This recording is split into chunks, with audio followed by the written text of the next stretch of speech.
I am so excited for today's video, guys. Today we are taking a look at the October 1st $600 LEGO Star Wars UCS Venator-class Star Destroyer. This is by far the set I was most anticipated for, and can easily say this is my favorite LEGO Star Wars set of all time. A huge thanks to LEGO for sending over a copy for us to take a look at today. But today we're going to be diving into the actual set itself, the Venator, and then we're also going to be taking a quick look at a comparison between this and the UCS Star Destroyer that came out in 2019. So if you guys are excited, drop a like down below and subscribe, and let me know in the comments what you're thinking so far. And before we get into anything, let's go ahead and talk about the box. We have the very standard black background that LEGO has used for all of their 18 plus sets, including some graphics and associated branding for the Venator. As you go towards the sides of the boxes, there are different angles of the Venator, and I love this top one because it looks so similar to the Battle of Coruscant opening sequence in episode 3. And then on the back here you have some more images of the Venator. You even have the dimensions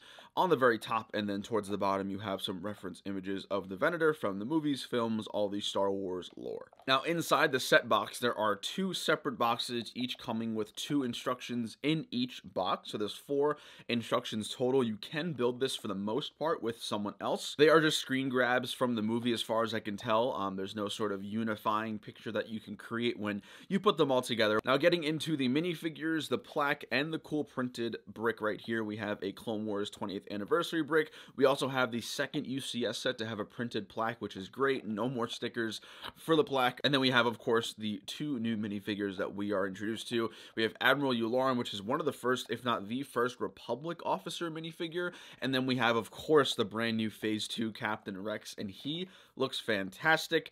Only gripe with this is there is no cloth for the waist cape, but overall this Captain Rex looks amazing. The detail's fantastic. You got blasters, of course, the shoulder pauldron, and all the fun stuff, including the new head with the inhibitor chip. So now let's take a look at the Venator build itself. Now this is actually the same exact length as the Star Destroyer. It's 43 inches long, and again we're going to get into some comparison shots in just a second here, but giving you guys a quick overhead view of this entire thing. It is gorgeous, it's magnificent, it is heavy, very, very heavy, something that I realized as I was building it and assembling the panels and everything like that. Some of the standout parts, of course, of the build are the bridge. I love the way the bridge came together, especially with the dark red, the transparent tile, all the great angles achieved to recreate that sort of iconic Venator bridge, I think, was done near perfectly for this set. Another really big highlight for me was the engines.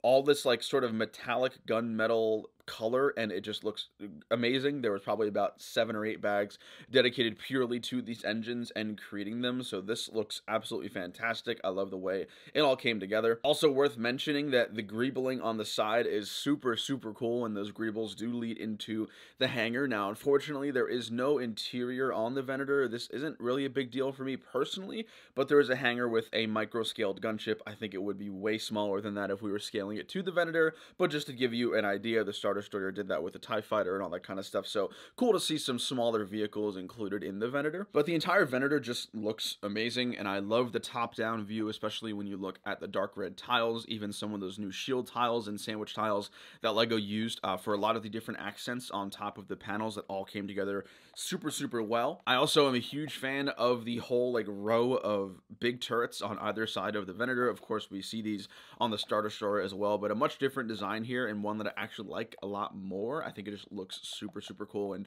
more realistic to what the actual Venator looks like in universe. But overall the build is just pure epic awesomeness. I love the ratio of studs to tiles. I don't think one protrudes over the other too much, which is something that we see often in big Star Wars sets, so this set is just a beautiful masterpiece. Now let's take a quick look at this compared to the ISD. Now a reminder, the ISD released in 2019, so it is a couple of years older, 4 years older at this point. The length dimensions are exactly the same. They are 43 inches long, and of course the height's going to be a little different. You can see here the Star Destroyer just looks a little more massive and just more grandiose than the Venator. Now in universe, the Venator is actually significantly smaller than the Star Destroyer, but I'm happy LEGO decided to keep it at the same scale as the Star Destroyer, because I think if this was accurate to the original ISD scale, it would be significantly smaller than what it is now. So happy LEGO decided to just go with this kind of consistent scale and create the Venator for us to enjoy. Now, my personal favorite between the two has to be the Venator. I'm a huge fan of Star Destroyers, and technically the Venator is